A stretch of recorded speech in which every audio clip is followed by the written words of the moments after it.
Martin Tumbelaka.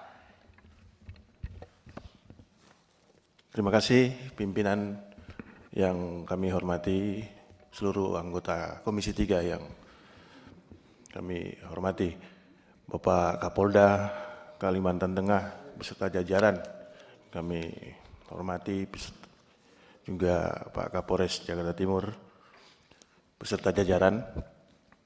Yang pertama, pimpinan, kami tentu apresiasi langkah pimpinan Komisi 3, Bapak Ketua, Pak Habib Burahman yang sudah luar biasa, sehingga langkahnya bisa melaksanakan RDPU untuk kasus-kasus seperti ini.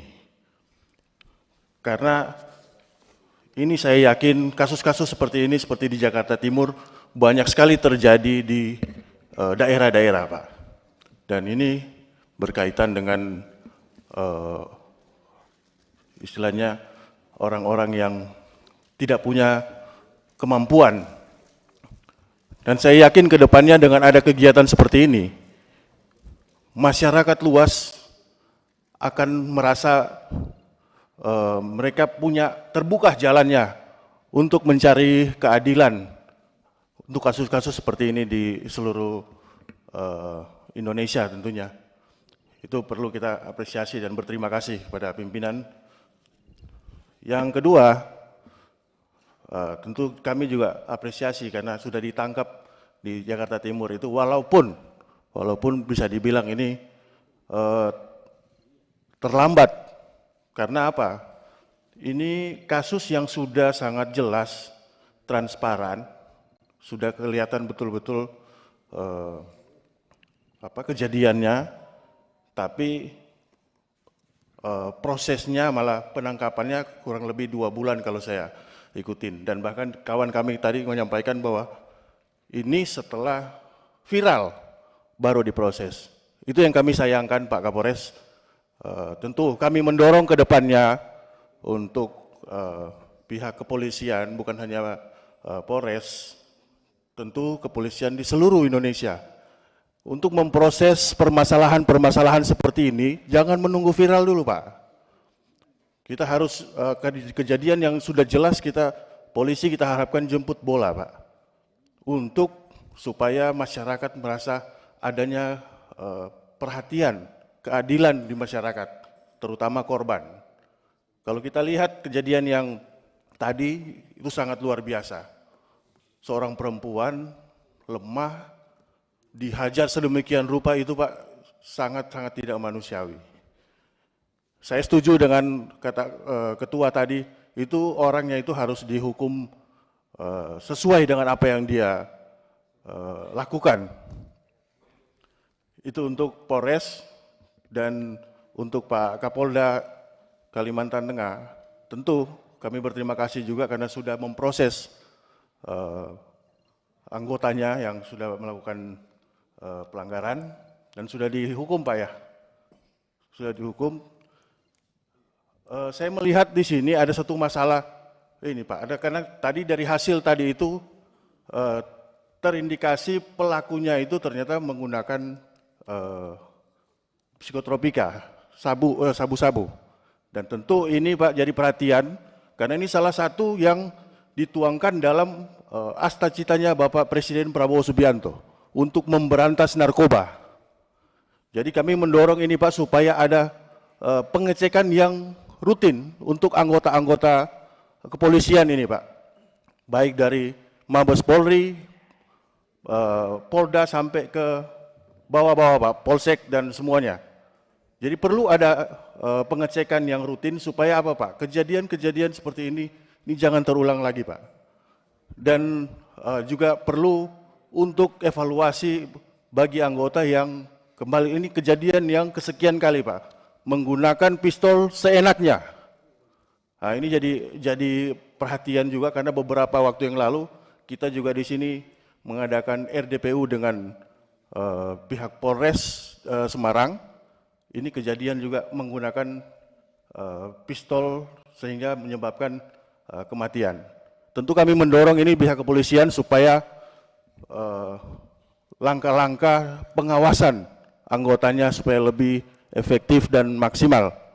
Itu dari saya pimpinan. Sekian, terima kasih. Wassalamualaikum warahmatullahi wabarakatuh. Terakhir Pak Hinca mungkin ya. Izin pimpinan. Terima kasih pimpinan.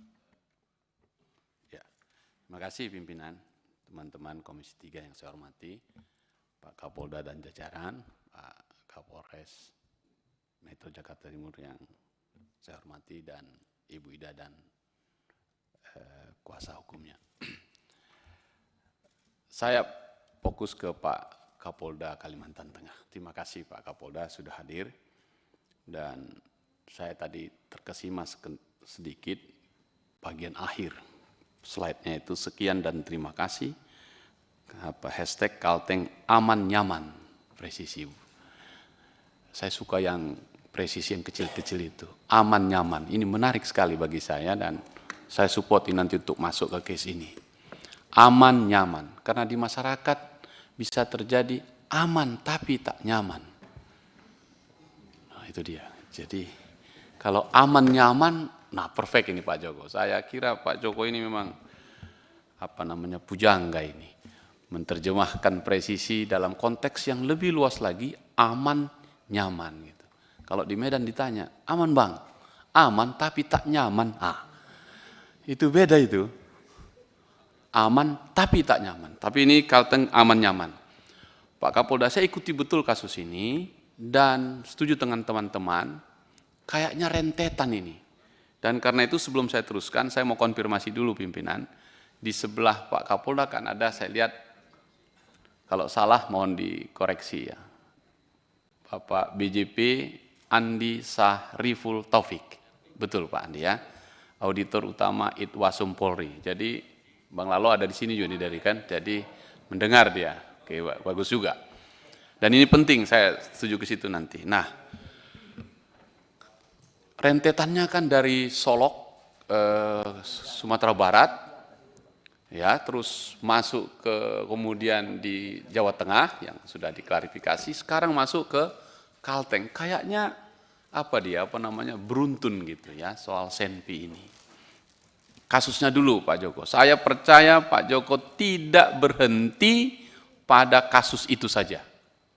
Sebagai seorang penyidik, saya yakin juga punya indera penciuman bahwa penggunaan Senpi membunuh seseorang dengan target sesuatu, menurut saya ada penyebabnya.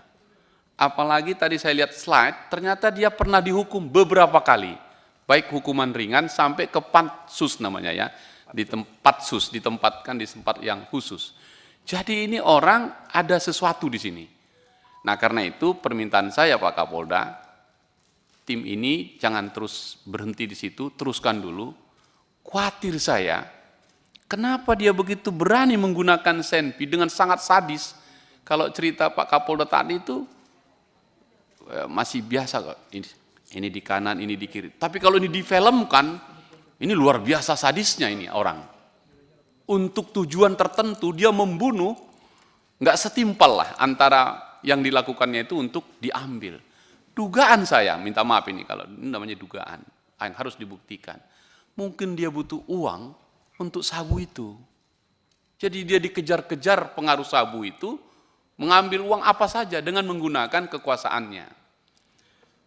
Karena itu, kalau berkenan Pak Joko, saya mendorong, coba telusuri dulu jaringan narkobanya. Sekalian saja ini. Kalimantan Tengah, Kalimantan Barat, masuk Kalimantan Selatan.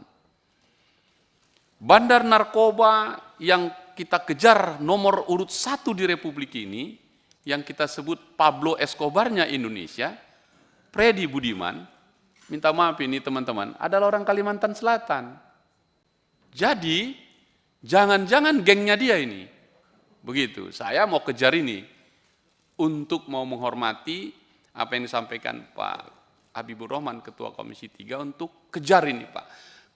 Sangat tidak masuk akal menggunakan Senpi begitu mudah menembak seseorang, hanya karena mau menguasai, mungkinkah mobil atau benda tertentu gitu. Dan benar Pak Rikwanto, udah kayak Don Corleone saja dia menggunakan. Karena itu, saya dorong itu Pak Kapolda, teruskan tim ini. Kalau di Medan dulu saya ingat itu ada tekap. tim Andi anti bandit ini, ya, kejarlah ini. Nah, berkenaan dengan itu saya setuju dengan Bang Lalo ya, Pak Itwasum, saya dulu lagi dari Irwasum ya. Pak, izin saya pimpinan mengusulkan rapat khusus dengan Irwasum, ya, lengkap dengan seluruh jajaran Irwasdanya, Pak Joko mohon nanti dikirimkan, bersama-sama di Propam kita, untuk kita cek dulu, berapa banyak senpi kita, di mana, siapa menguasai, dan seterusnya. Sekali-sekali coba tunjukkan ke masyarakat, Pak Joko, apel siaga, tarik dulu sebentar itu, senpi itu sebentar.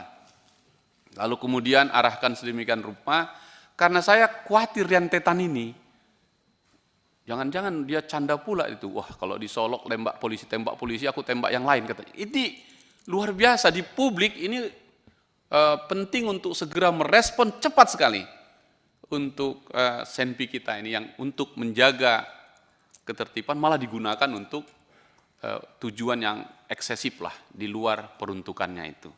Jadi saya yakin bisa ini, itu saja Pak Joko, pimpinan, saya respect, terima kasih sudah terbongkar kasus ini, dan sudah jalankan, tapi saya mohon tidak berhenti di situ, karena pasti ada yang melatar belakangi, dan saya khawatir ini setahun 2 tahun yang akan datang, akan ada film tentang ini, dan itu menyangkut tentang kita, gitu. Karena bagi saya, cerita ini tadi, mengerikan sekali kalau sampai polisi secara bebas menggunakan senpinya untuk kejahatan, yang seharusnya untuk mencegah kejahatan. Bagi saya ini sangat serius, pimpinan. Untuk Dwi Ayu, saya berempati, hukum akan terus berjalan, Anda tetap semangat, kuat, meski orang kecil di Republik ini sama untuk mendapatkan keadilan. Komisi 3 ini rumahmu untuk mencari keadilan. Terima kasih, pimpinan. Gus Palah ya, Gus Palah, silakan. Gus Palah dulu. Assalamualaikum warahmatullahi wabarakatuh. Terima kasih pimpinan, yang saya hormati kawan-kawan sahabat Komisi 3, Bapak Kapolda, Pak Joko, Pak Kapolres, dan juga kuasa hukum dari Mbak Dwi Ayu Darmawati. Mungkin saya fokus kepada Pak Kapolda. Jadi gini,